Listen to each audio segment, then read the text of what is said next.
Bâtir, s'épanouir, donner plus. Bienvenue sur la chaîne Réussir en affaires. Mon nom c'est Rodrigue Mission.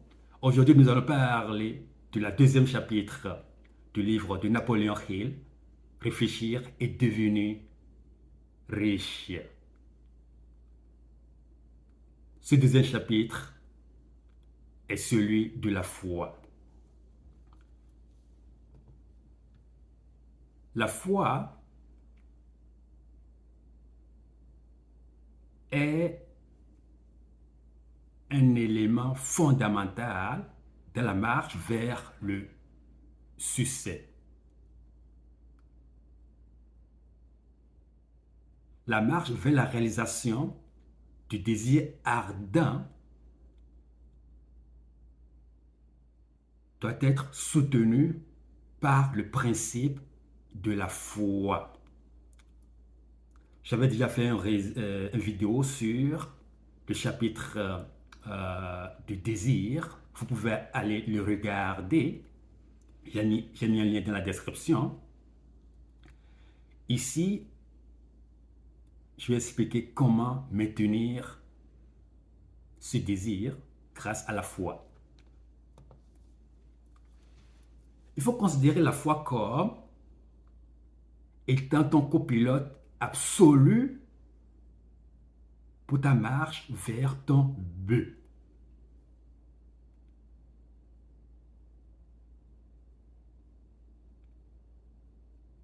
La foi,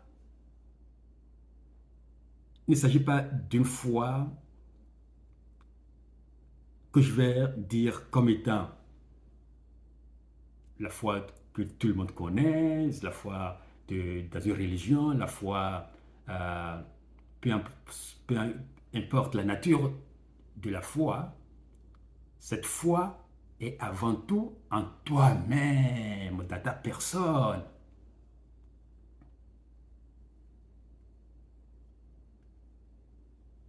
La foi dans la réalisation de son objectif, ça peut s'apprendre et peut se développer.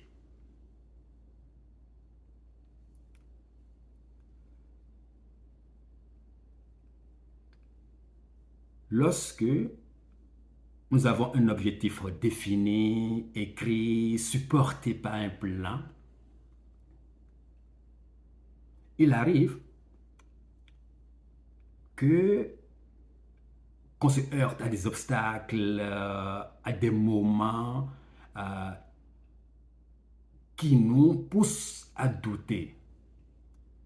Disons par exemple que tu as un rendez-vous avec un client qui veut acheter ton article, ton produit. Et que à la dernière seconde, ton prospect dit, je ne suis plus intéressé.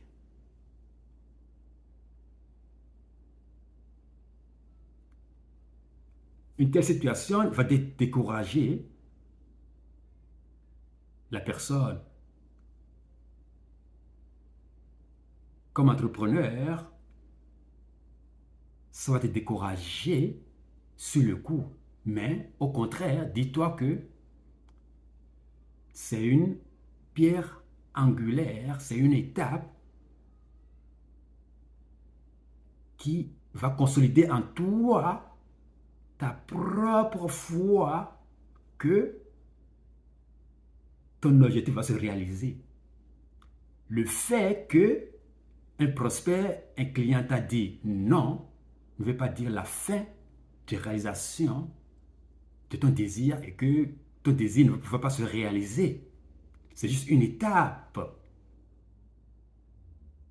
vers la marche de transformer ton désir en une réalité. Alors,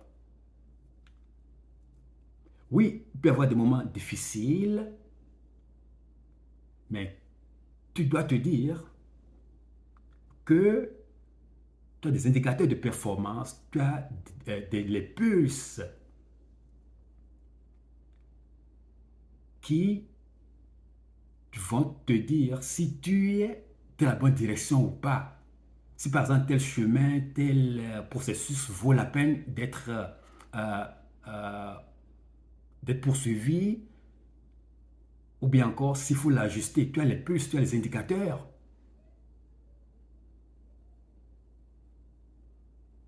Par l'acte de foi,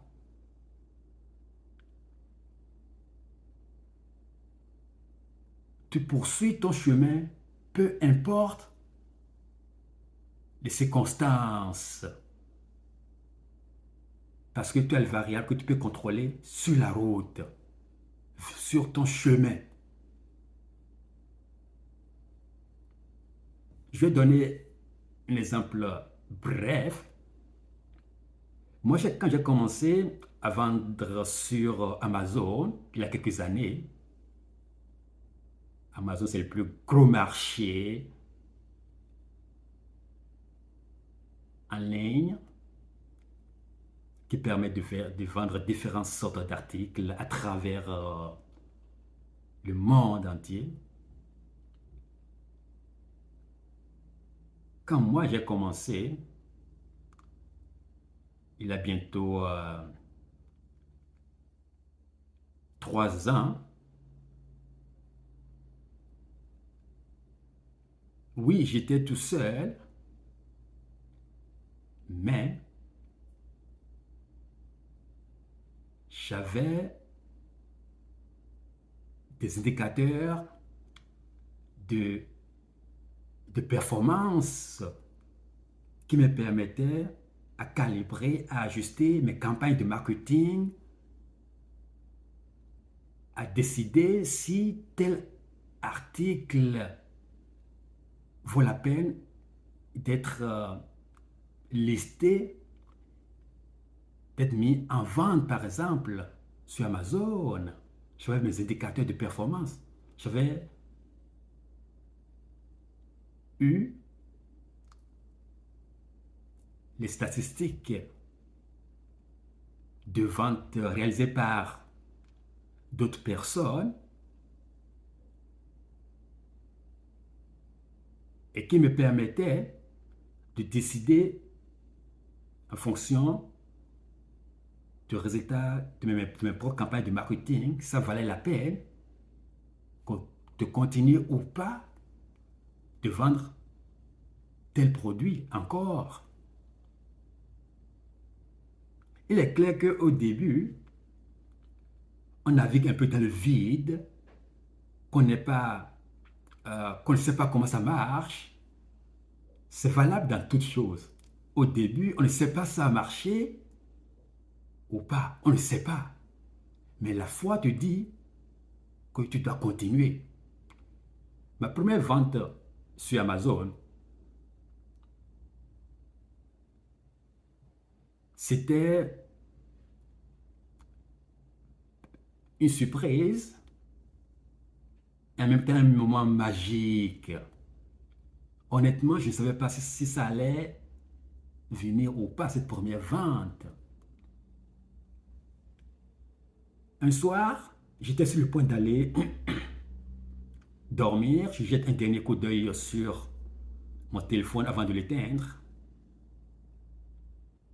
Qu'est-ce que j'observe? Une notification pour la première vente sur Amazon. Une vente qui vient de se faire à New Jersey. La notification est sortie comme autour de 23 heures. J'étais sur le point d'aller dormir.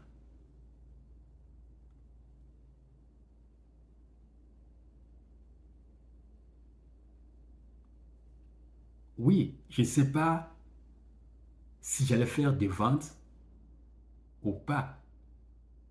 Je ne sais pas dans quel pays, par exemple, la vente va se réaliser. Je ne sais pas, je n'ai aucune idée. Mais, vu que j'ai mis au point une structure, faire,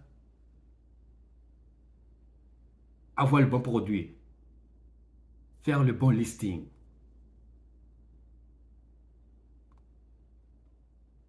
mettre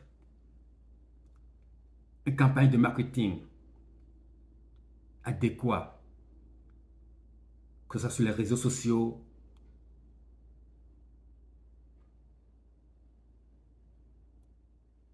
de la bouche aux oreilles, les moyens étaient mis en place. Mais si ça va aboutir ou pas, il reste à voir. Mais la foi en moi, la foi m'a permis de croire que, ah, tôt ou tard, ça va venir. Mais quand, je ne sais pas. Je ne sais pas. Donc, il faut tout le temps avoir l'œil sur les pulses, son tableau de bord, parce qu'ils soutiennent la foi que vous avez besoin pour la réalisation de votre objectif.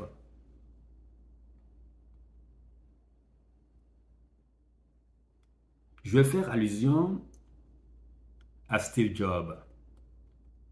Lorsqu'il voulait lancer le iPad, la majorité des statistiques, la majorité des gens de l'industrie se disaient que ça n'allait pas réussir. Pourquoi? Parce que sur le marché, les laptops ont déjà pris la place des iPads. Personne ne voyait la pertinence de lancer un produit comme un iPad. Mais lorsque iPad est venu sur le marché, contre toute surprise, les gens se sont arrachés les iPads comme des pains chauds.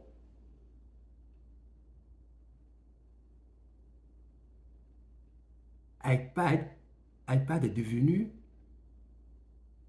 un produit très populaire tout d'un coup. Mais si personne n'a pu anticiper son succès,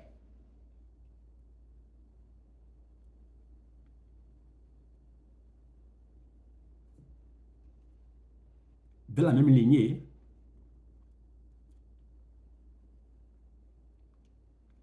Steve Jobs disait,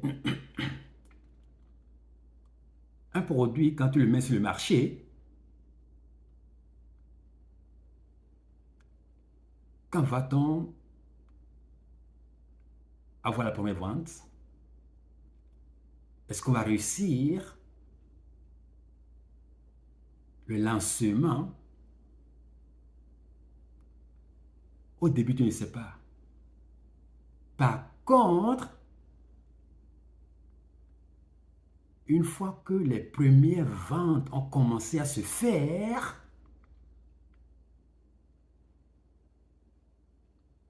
alors tu commences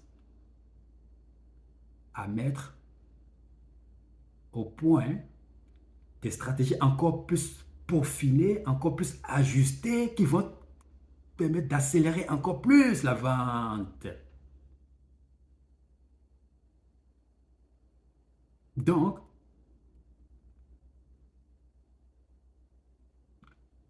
pour renforcer la foi que tu as en toi, que tu vas réussir, il suffit juste de commencer. Juste commencer. Juste commencer.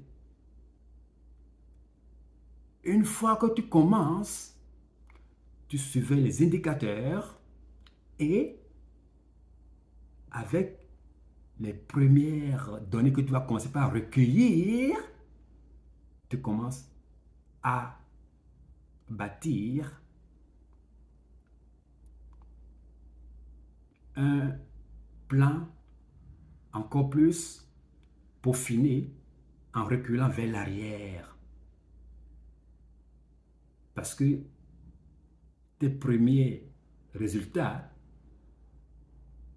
que tu as obtenus te permettent de voir un peu plus derrière toi pour dire que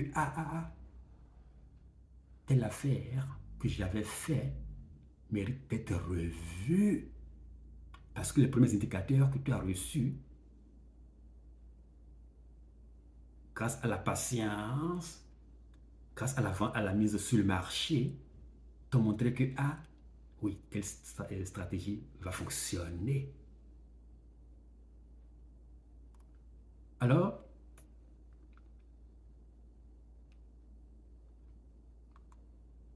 par la foi,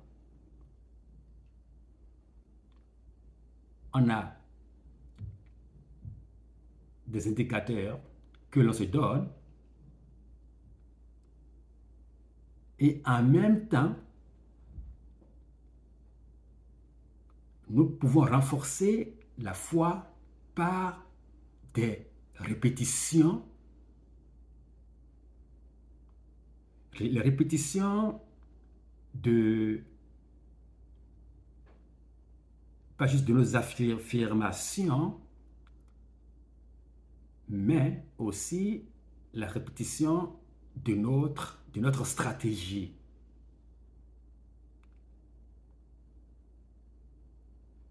Par la répétition,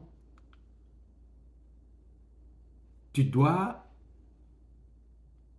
tout le temps voir ce que tu dois améliorer au quotidien parce qu'ils permettent de renforcer ton foi et de réorienter en conséquence. Aussi, tu dois pouvoir te visualiser comme ayant réussi ton objectif. Tu dois pouvoir te visualiser comme ayant déjà fait ta première vente. Et aussi, tu dois pouvoir surveiller surtout tes sentiments dans ta marche vers la réalisation de ton objectif, de ton désir. Les sentiments,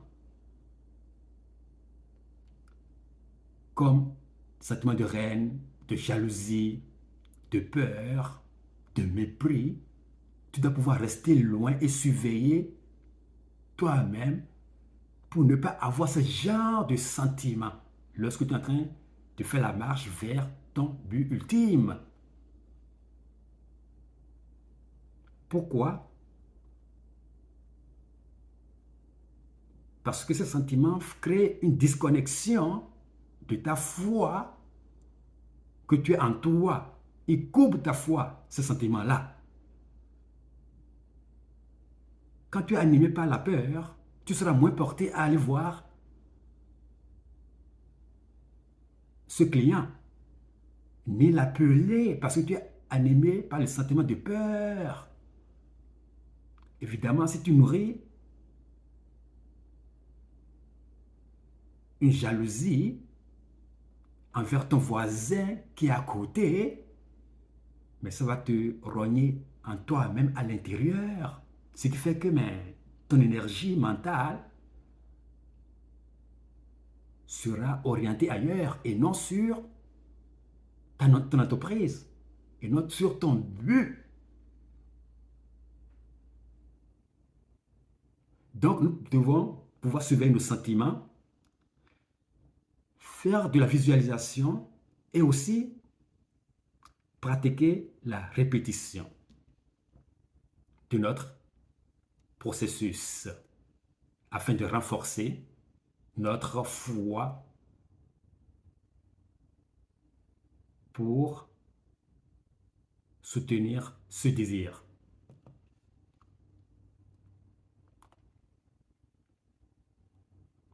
Nous ne sommes pas prêts à recevoir quelque chose tant que nous ne croyons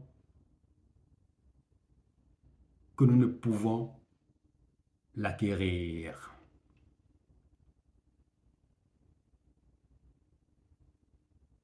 Je répète, nous ne sommes pas prêts à recevoir quelque chose tant que nous ne sommes pas prêts à l'acquérir.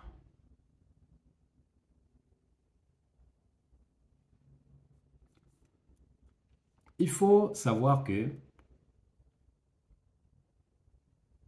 lorsque nous faisons la marche vers notre désir, nous sommes animés par des émotions.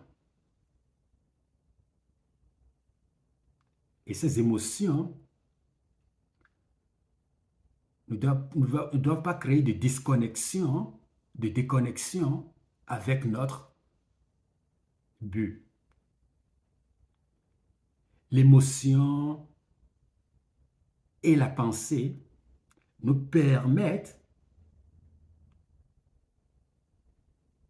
de renforcer notre foi et pouvoir traduire notre désir en réalité. La bonne émotion combinée avec la bonne pensée permet de traduire notre désir en réalité. Pensée et émotion dans réfléchir et devenir riche sont deux ingrédients fondamentaux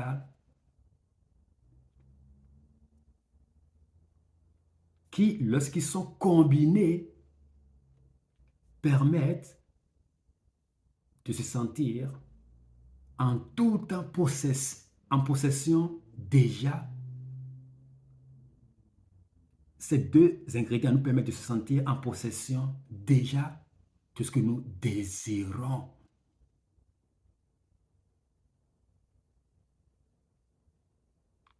Donc, en ayant la bonne pensée, la bonne émotion,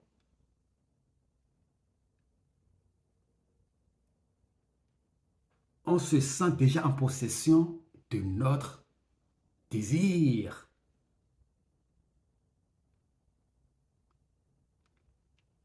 La foi est contenue et entretenue en partie grâce à notre mémoire subconsciente. La mémoire subconsciente est présente dans les différentes parties, dans plusieurs cellules du corps humain. C'est dans la mémoire subconsciente qui est stockée nos expériences de la vie. Nous devons faire attention en allant stocker nos émotions et nos pensées. Ces deux éléments, nous devons savoir que nous avons les bonnes, en tout temps, les bonnes émotions et les bonnes pensées. Parce que, ils vont être stockés dans notre subconscient. Et notre subconscient est comme un champ. Un champ, si tu veux, des fruits, comme de la banane, si tu plantes le bon grain, tu vas obtenir de la banane. Si tu plantes des grains de maïs, c'est des maïs qui vont sortir du sol.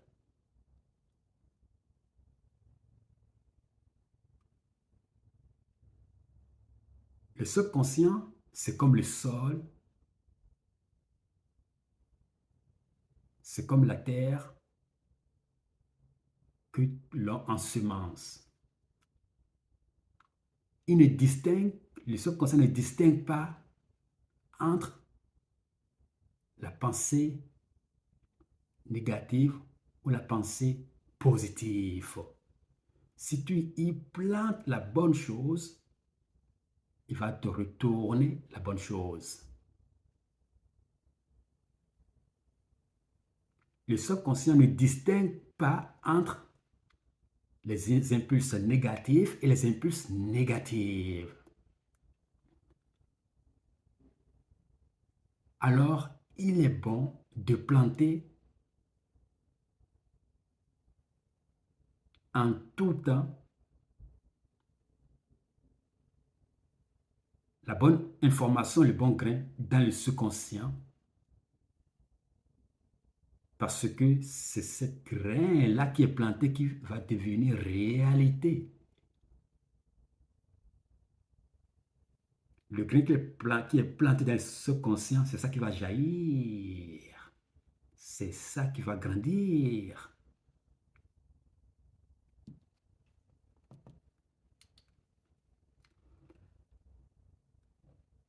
Lorsque vous plantez les bonnes pensées dans le subconscient,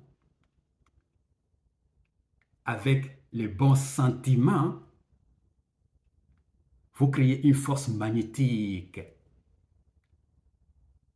Une force magnétique qui attire des vibrations et par ces vibrations attire encore d'autres pensées similaires, encore meilleures.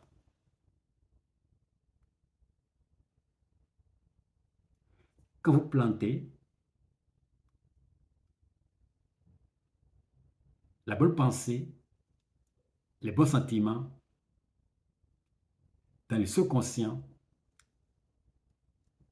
vous attirez les bonnes vibrations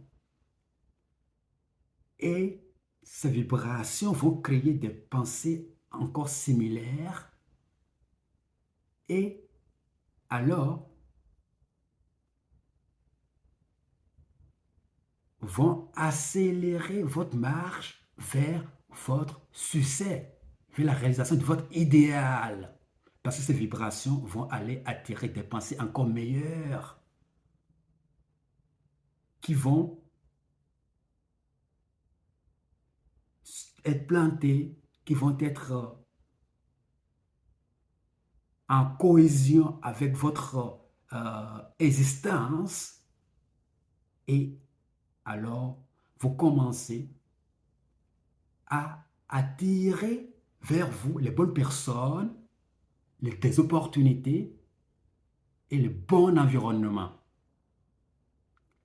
Quand vous commencez à avoir les bonnes pensées,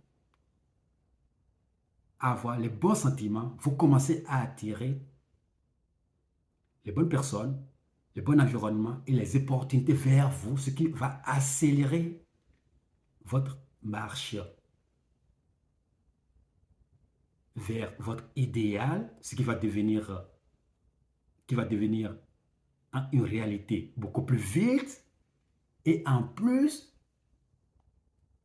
votre foi va se renforcer à chacune des étapes parce que la pensée et les sentiments se sont renforcés dans votre subconscient. Et la force magnétique qui est créée devient encore de plus en plus grand et les vibrations continuent encore plus à s'étaler dans une échelle encore plus grande et accélère votre marche vers la réalisation de votre idéal.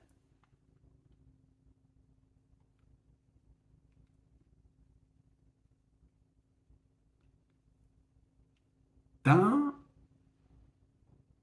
le chapitre de la foi, Napoléon Hill dit, comme toute terre fertile,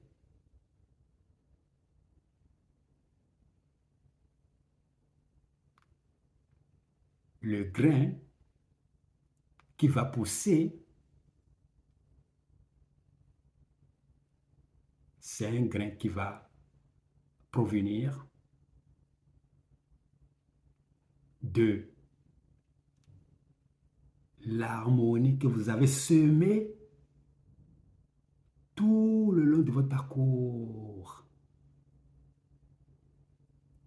Ce grain est entretenu par l'harmonie sur la terre fertile que vous avez créée dans votre subconscient.